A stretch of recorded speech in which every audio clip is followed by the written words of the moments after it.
If you can't lick 'em, join 'em. Hair is only a protein filament that grows on our heads and skin, but it is a defining feature for human beings. Our hairstyles often express our personal beliefs and or social positions, and being the vain creatures we are, we place great importance on what our hair looks like. Hair is such a simple thing to hold such lofty importance, but the fact remains that fortunes have been made in the styling, upkeep, regrowth, and overall care of this biomaterial that is primarily composed of keratin. When I was a kid, I had a thick, full head of jet black hair, and when I hit puberty, it soon became apparent that I would also have a hairy body when I matured to an adult.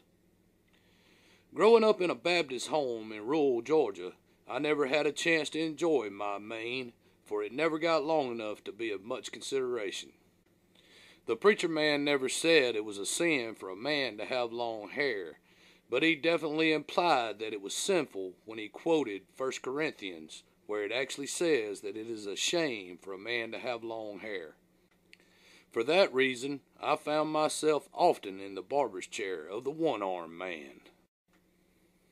The one-armed man was a World War II vet who cut hair in a little shop across the railroad tracks, where a red, white, and blue striped barber's pole was the sole advertisement for what went on in the little plank building with peeling white paint. The one-armed man's left arm had been severed at the wrist in the war, thus his nickname. Come to think of it, I don't recall ever hearing the man's given name spoken, and none of us kids ever made any conversation with him. I think we were all scared of the one-armed man. We would sit in one of the chairs that lined the wall on an old wooden floor and quietly wait our turn amongst the smell of talc and aftershave. We didn't speak unless spoken to, and there was nothing we needed to tell the one-armed man because our fathers told him how to cut our hair. Looking back on that time in my life, I guess it is a shame that I never knew the genuine war hero that I grew up around. If I had it all to do over again, I would like to have known something about the man that cut my hair. Of course, the past is seldom what we wished it would have been, and according to my recollection, the one-armed man was not known for lengthy conversation anyhow, so any question I might have asked back then would likely have left me as ignorant as today. The only word I remember the one-armed man saying was, "Next," as he snapped the smock like a whip to rid it of the trimmings of his latest victim. At the bottom of the barber's chair, there was a U-shaped white rubber mat with light green, wavy lines in it so that it fit halfway around the round base at the bottom. Covering that mat and half the floor from the chair to the waiting area were balls of hair trimmed from his customers. Whoever was next in line would make their way through a hairy carpet to the barber chair, like a sheep to the shearing. It was an intimidating experience that was not unlike being asked to pray or give your testimony at church during Sunday morning service in front of everyone in attendance. Recalling that experience now still sends a surge of adrenaline through my system after all these years. The barber chair was a huge white contraption of metal and leather that rotated 360 degrees with all kind of levers and jacks whose purpose was a mystery to us kids. It looked exactly like the one owned by Jefferson Davis Hogg in one of my favorite shows of all time, The Dukes of Hazzard. The association between the chair and the Dukes, however, did not comfort me in the least bit.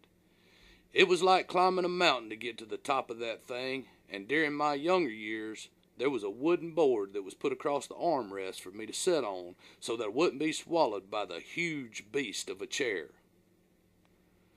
The one-armed man would then drape the smock across my front like an inverted superhero cape and pin it almost painfully tight around my neck at a location right above my Adam's apple for maximum discomfort. He would work a lever or two and pump a pedal or something until me and the chair were adjusted to the proper height for him to work on my head. My dad would tell him how to cut my hair, and the one-armed man would answer with a nod. Then the electric clippers would snap on with a buzz right beside my ear, causing me to jump every damn time. Affixed around his left wrist below his missing hand, the one-armed man wore a leather strap. Protruding from that strap was a black plastic comb with a wide end that narrowed down to a fine tooth end and was tucked under the strap at his wrist. The scalping would begin, and he would cut a while and comb a while. My hair was always short growing up, and I was amazed at how much the one-armed man could cut from my head when I didn't have too much up there to begin with, owing to my last visit to his establishment the week before. A huge pile of trimmings would soon collect on the smock in my lap as he turned me in the chair to get to all sides of my head. After the initial cutting, he would spin the chair so that I was facing away from him and abruptly stop it, causing me to nearly faint from the G-force of the maneuver. I guess the damn thing had a brake pedal too, and the sudden stop would snap my head from one side to the other, cracking my neck. Once I was in the proper position, he would pump some pedals and work some levers in order to readjust the height I was at. He would click the off button on the clippers and the silence would wash over me, leaving my ears ringing. He replaced the clippers in his right hand with a brush that looked to be made of boar's hair but felt like a steel-bristled deck crawler. He would hit me in the back of the neck with that brush and sweep it back and forth around my nape and shoulders to remove all the loose hair. When he was finished with that brush, I would feel like my neck had been thoroughly sandblasted. Next, he would produce a white, bone-handled straight razor from a jar of some kind of blue sterilizing solution that smelled strongly of alcohol. From the arm of the chair hung a leather strop that he would hook to the leather strap on his wrist, and for several minutes he would hit the razor on the strop like he was trying to beat an edge on it. After the blade was honed to his satisfaction, he would run scalding hot water onto a white towel in a sink, squeeze it out, and place it on the back of my neck. The skin back there would already feel blistered from the roughness of the brush, and the scalding towel would nearly bring tears to my eyes, but after the initial shock, the warmth would bring soothing comfort. While the back of my neck was being scalded, the one-armed man would be busy with a shaving brush that he would wet in the running hot water and twirl in an ivory shaving cup with a round cake of soap at the bottom. About the time I would be relaxed with the warm towel that had finally cooled to a pleasing temperature, he would pull it off and my skin would be shocked by room temperature air that felt icy cold due to the dramatic change. Once again, the back of my neck would be assaulted with a sweeping motion from a stiff bristled brush. The shaving brush was made of the same stiff bristles as the other brush and was only slightly less harsh because of the soap. With my neck adequately lathered, the one-armed man would flick the razor and start the shaving of the back of my neck. I never understood why in the heck the back of my neck needed shaving, but I knew better than to question the wisdom of the omniscient one-armed man. I was a kid, though, and surely there wasn't much other than some peach fuzz to shave back there. Nevertheless, with exacting precision, he would start at the bottom of my hairline and shave to the top of my shoulders in rows until he had made it all the way across. The straight razor slicing through the hairs made a sound like sand in my ears. The shaving was not painful, but it was uncomfortable enough to make those neck hairs stand up for their impending doom. After the shave was complete, my skin would feel scorched and inflamed, but the worst was still to come. The next thing I would notice would be the astringent smell of a green aftershave liquid that must have been made of 99.9% alcohol and only 0.1% fragrance. When he would douse my neck with the aftershave, the burn was so intense that it was all I could do not to scream out in pain. At least I knew that with the application of the aftershave, my shearing was over with for the week, and that brought a bit of comfort to this tortured young man. The one-armed man would then spin me around to face the huge mirror over his workstation so I could see the work he had performed. He would close one eye and glare at me with the other one, like he was awaiting my approval. I never understood that ritual, as I had absolutely no say-so in the entire process anyhow. Nevertheless, I would nod my approval, then he would pick up a handheld mirror so I could view the back of my head. The back would always be cut in the ducktail style that I hated, but of course I would nod my approval on the back as well.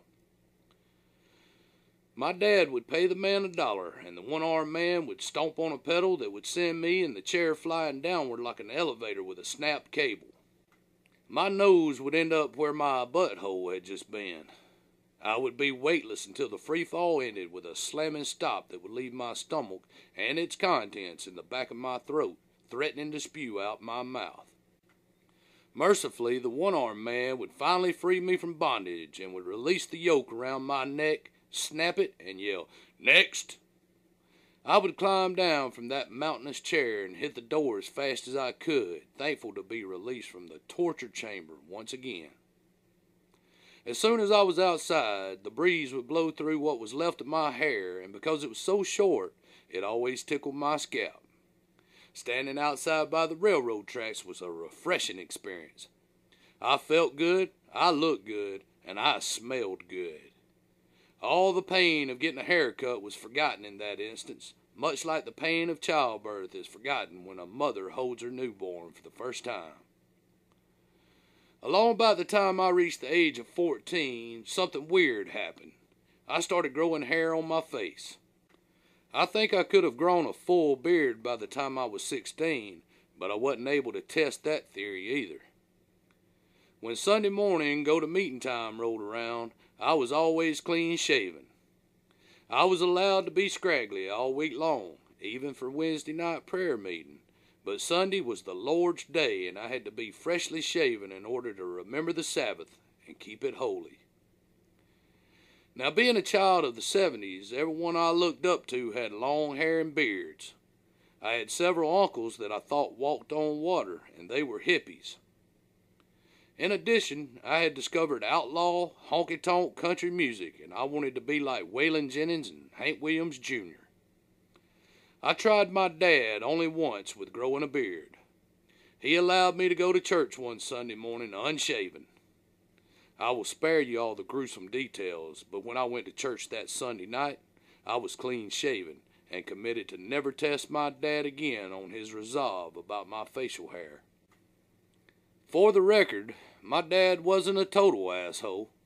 He knew how much it meant to me to have some hair on my face, and he finally conceded to a mustache my senior year in high school. Not only did he give in, but he attempted to grow a mustache too. His only lasted a couple of weeks, but mine has been with me ever since. I thought my mustache was cool, but I was still sporting the ducktail haircut and could not wait to get out on my own so I could make my own grooming decisions. It seemed to take forever, but I did finally reach manhood and was able to grow my hair and my beard. Once I let my hair grow out, I was confronted for the first time with split ends, and some little old gal said I needed a trim in order to keep my hair healthy. You will never guess where I went for the trim. I was young, naive, and the only place I knew to get a haircut was across the railroad tracks with the one-armed man. I was excited about getting my hair cut on my own terms, like the man I had become. For the first time ever, I entered the barbershop with no fear or reservations. I was a man, and I would be damned if I was going to show any weakness. You can believe that if you want to, but the truth is, I was still scared to death of the one-armed man, but I was determined to face my fear. I stepped up into that huge chair, and for the first time, I told the one-armed man how I wanted my hair cut. A little trim around the edges to get rid of the split ends. I proudly proclaimed that I was in the process of growing my hair out real long. The smock went around my neck, the clippers were snapped on, I almost jumped out of the chair, and the one-armed man hit me square in the middle of the forehead with the electric clippers. I think the clippers bounced 3 times before he found traction, and he mowed my hair into an inverted mohawk all the way to the back of my head. I was horrified. I only wanted a trim, and I was looking in the mirror at a streak that was nearly bald right down the center of my head. Hair had flown everywhere. The one-armed man closed one eye and glared at me with the other, seeming to enjoy my state of shock, and grinned. Then he proceeded to cut the rest of my hair the same way. In shock, I sat still for my scalping, too stunned to move or voice my outrage. When he was finished cutting, a bowling ball had more hair than me. He didn't bother with the shaving of my neck or collecting his pay. As soon as he had sheared me, he clicked off the clippers, snapped the smock, and yelled, "Next!" I didn't find out until later, but the one-armed man held the same beliefs about hippies as my dad did, and he would gladly cut a hippie's hair for free. I wasn't the first one who had ever had this happen, but as my luck would have it, I had to learn it the hard way. Needless to say, that was the day I parted ways with the one-armed man for good. Never again would my shadow darken those old plank floorboards, and I never saw the old vet again. Looking back on it today, it's funny, but back then I was some kind of mad, and it took forever to let my hair grow back out. The one-armed man sure played a trick on me, but that is nothing compared to the little tricks life has played on me with my hair ever since. Way too soon, my hair and beard began to gray, and initially it didn't bother me so much. My wife tried to help my feelings by telling me that I looked distinguished, and I was willing to accept that. When I started finding gray chest hairs, however, I began to feel old, and panic nearly set in when they began sprouting in my pubic area. That panic led me to purchase some hair dye so I could return to my natural color. I have to admit that I felt like a sissy every time I thought about dyeing my hair, so the color treatment sat unused on a shelf for quite a spell. Then, one night, while I was highly intoxicated, I made the mistake of looking in the mirror at all the gray, and I decided it would be a great time to get back in the black. Reading the fine print instructions on the box while inebriated proved to be a challenge, but I closed one eye to bring into focus everything that seemed to be fuzzy or in triplicate and pressed on. I was on a mission. To make a long story short, I ended up dyeing the walls of the shower and a good portion of my face as well as my hair. I looked like I had been made up to perform at a minstrel show, and my wife was not at all amused with my drunken shenanigans, since it took better than a week to clear my face and clean the shower. I have since been banned from any such hair dyes or potions. I thought, oh well, I can live with the gray, but I was totally unprepared for what came next. The hair on top of my head decided to start turning loose at the roots and began falling out. I didn't pay any attention to it, although my deckhands began complaining about all the loose hairs they had to sweep up on the boat during morning cleanup. They called it Kent lint.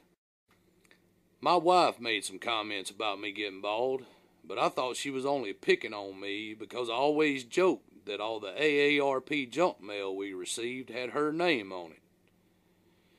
To prove her point, she took a picture of me from behind one day while I was sitting at the bar in our house, shirtless and without my hat on. I was once again panic-stricken when I realized how bald I was, but I knew better than to let her know it bothered me, or she would really rub it in. I shrugged it off and told her that it was no matter because I couldn't see back there, and I wear a hat 99% of the time, so no one else will see it either. No big deal, right? Secretly, I began to scour the internet for hair replacement treatments and natural cures for male pattern baldness. I never seriously entertained the thought of trying to do something about my head because I would put a hat on and it would be a waste of time and money.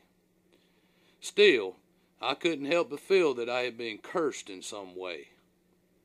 Why was this happening to me? What did I do to deserve a bald head? Then I remembered something that happened years earlier that could possibly explain Carmen's infatuation with the top of my head. The first time I was promoted to captain, I had a relief captain named Buddy, who was totally bald on top, so he shaved the rest of his head. Buddy was a real good guy, but he had anger management issues that he had obviously never dealt with, so he would become enraged from time to time when he was not happy about something. His tirades would become more frequent and intense the longer he was on the boat, and since I was on the boat with him his last 2 weeks of every hitch, I witnessed his many temper tantrums. Part of my job as captain is to diffuse any volatile situations that might arise. Buddy had a great sense of humor, so I learned if I could make him laugh, he would calm down and go on about his business. I don't remember what caused Buddy to get his dander up on that particular day, but he came up to the wheelhouse on his off watch to bitch and scream about something that had thoroughly pissed him off. Buddy boomed into the wheelhouse, red-faced and yelling, without the benefit of a shirt. I had never seen Buddy without a shirt on before, and I found what I was looking at to be extremely funny. Buddy was in real good shape, as he was always working out, but what I found humorous was the fact that he was extremely hairy everywhere except his head. His entire back and chest was covered in thick hair all the way up to his neck, where he shaved it in a perfect circle all the way around. I began to laugh at him, which took him totally by surprise since he was in a rant about whatever had made him mad. He screamed at me, "What are you laughing at?"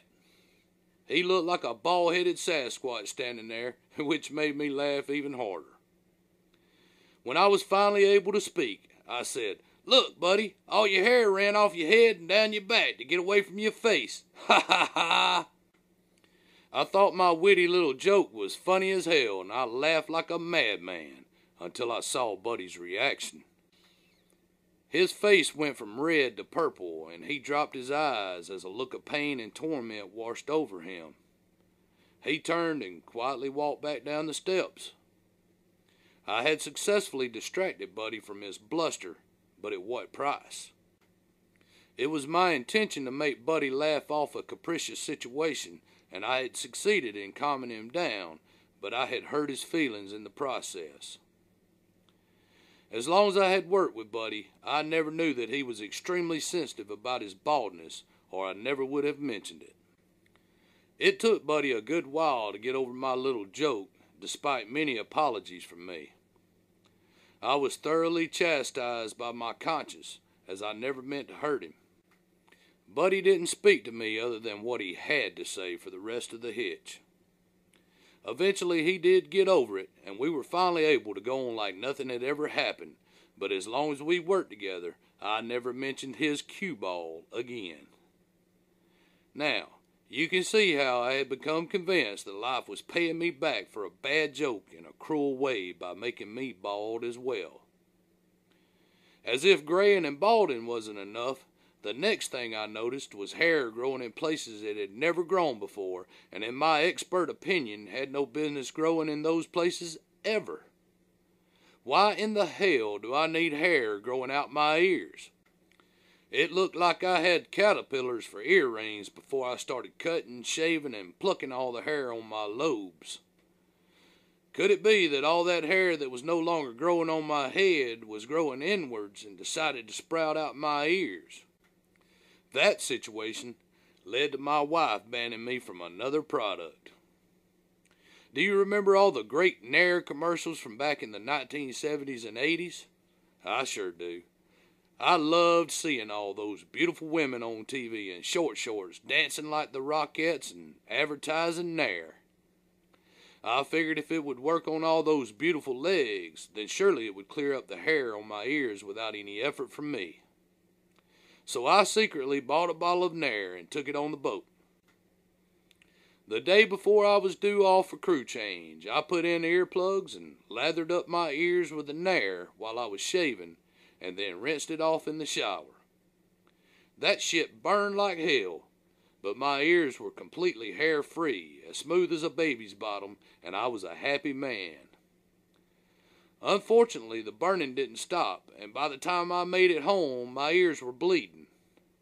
Of course, Miss Niecy confronted me, wanting to know what in the hell I had been up to now.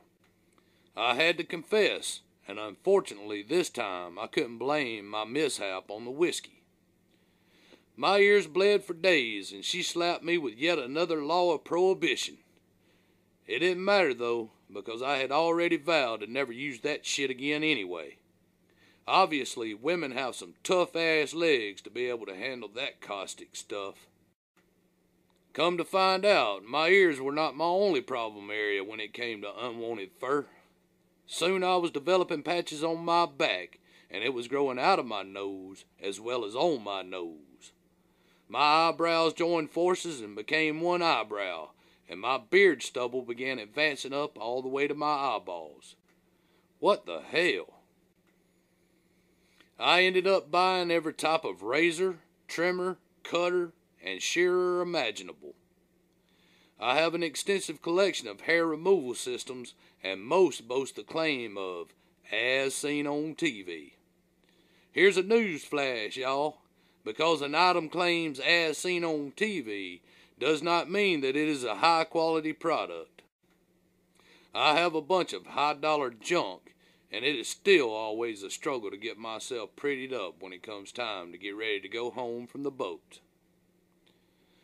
I guess the most hilarious part of my entire grooming process is getting rid of the quills in and around my nose. It always causes a sneezing fit no matter how I do it or what instrument I choose for the task.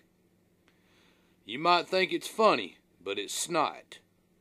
Yep, I have to spend extra time cleaning the mirror when I'm done every damn time. To make matters worse, with my advancement in years, another phenomenon occurred that I never had to worry about before, involving my pubic hair. It is embarrassing to admit this, but all of a sudden, it is like I had miracle grow down there. It does something to a man's ego and self-esteem when his pubic hair is longer than his pecker. Oh, hell no, we can't have this. So I bought even more clippers and equipment to try and take care of the problem. My luck, more equipment meant more malfunctions, another genius idea on my part, and yet another product that I was outlawed from using. This time, the coalition that banned me from superglue was my crew and not my lovely wife. Now, in all fairness, I do see the wisdom in the embargo that banned me from this useful product, but what happened is in no way my fault. It was, in fact, a defective bottle of superglue. It is already well known on my boat for various reasons that the captain should not be attempting to use caulking, liquid nails, or any other semi-liquid filler, but it has never come down to an outright proscription until the superglue incident. Here's what happened on that fateful day. As I have stated previously, the hay had gotten a bit thick down in the South 40, and it was time for a good bush hogging. During the process, it seems that I cut a little too close and nicked an extremely sensitive area down there. However, everything cleaned up quite nicely, and I was proud to be able to once again see the stump that had previously been hidden by the weeds. I was feeling all refreshed and satisfied with the job I had accomplished. I even went commando that day so I could enjoy the sensation to a better degree. Everything was fine until I worked up a slight sweat. What in the hell is that stinging and burning sensation down there? Then I remembered the small nick that had developed as a result of my mowing implements. The longer I sat in the wheelhouse chair, the more uncomfortable it became. Eventually it felt like I had a red wasp down my pants stinging the old family jewels, and I was squirming like a night crawler on an eagle claw. Something had to be done, and quick. I am a problem solver, so I put my mind to work and came up with a workable solution. I had once seen something on the internet where folks had wounds closed up using a medical grade type of superglue instead of surgical sutures. I reasoned that superglue would be effective in sealing my small wound so that sweat could not penetrate it and cause me discomfort. Plus, it would form a man-made scab over the area to protect it until it had a chance to heal on its own. I remembered that the great Stevie Ray Vaughan would regularly split his fingers open during an intense guitar set. During a break, he would superglue his fingers back together and hit the stage for the next set without missing a beat. If Stevie Ray Vaughan used it, then I was completely sold on the idea. Without the benefit of any more forethought, I quickly found a bottle of superglue and took off downstairs. As I was entering the bathroom, I remembered the old commercial where the construction worker was hanging high above the ground with his hard hat superglued to a steel beam. Yes, sir, that stuff is surely a miracle concoction that would alleviate my intense discomfort in a matter of seconds. One tiny drop, precisely and carefully applied to a targeted area, would do the trick, and relief would be waiting right around the corner. I rounded that corner, dropped my pants, and with surgical precision, I went to work on my wound. In retrospect, I concluded that the particular bottle of superglue I had chosen was in fact a Democrat because it was one liberal son of a bitch. I twisted the top off that sucker, inverted it, and a flood of clear liquid soaked my scrotum in a fraction of a second. Oh shit! There I was with my nutsack in one hand, a nearly empty bottle of superglue in the other, and a totally soaked crotch. What in the hell was I thinking? Oh, fuck! That shit burns! Oh shit, that burns! I threw the free-flowing bottle into the sink and scrambled for a roll of paper towels. The paper towels were of the selecticized variety. Obtaining enough to adequately deal with my situation in a timely fashion proved to be another struggle. Whoever invented selecticized paper towels should be tortured to death. I mean, how often do people really want or need a half a piece of bounty? I don't know how many times I have ripped a paper towel loose and turned to do a cleanup job only to find an inadequate amount of towel for the situation, requiring me to turn back around and rip more from the roll, all the while cussed up a blue streak that surely puts my soul in the dangers of hellfire and brimstone. All you tree huggers can kiss my ass. Cut those trees down and make full-size paper towels. Ain't y'all never heard of reforestation? People plant those trees specifically to be used in the making of paper products, and they never would have existed in the first place were it not for paper products. Besides, they are genetically altered and cross-pollinated so they will grow extremely fast. I promise you the world is not going to run out of trees, so don't buy into those conspiracy theories. When I am confronted with a mess, which seems to be quite often, I need multiple paper towels and I need them quick. That day happened to be one of those times when I did not need to be delayed by someone's idea of conservation. I guess it's a moot point anyhow, since the paper towels, selecticized or not, only made the situation worse by the time I finally managed to obtain what I deemed to be an adequate amount for the emergency at hand. The superglue happened to be of the quick-dry kind, and resistance was futile. I only succeeded in tarring and feathering my nuts with superglue and paper towels. Holy shit, I never saw that coming when the day started. My only recourse at that point was to quit fighting it and let it dry. At least the burning had stopped. More effective action could be taken when everything was completely cured and there was no risk of permanently affixing additional items to my package. When all was said and done, I had succeeded in pasting my nuts together and glued both to my right inner thigh. For several days I had to limp stiffly around the boat like some old peg-legged pirate captain, while all of my free time was taken up with the picking and peeling of dried glue from my nutsack and leg.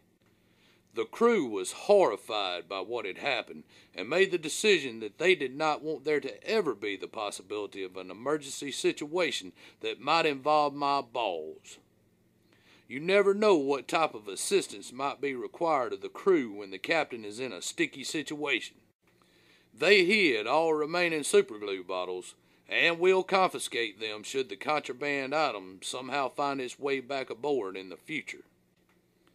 In my defense, I have to say that the superglue worked perfectly for the job I had intended. That little nick I initially had never bothered me again.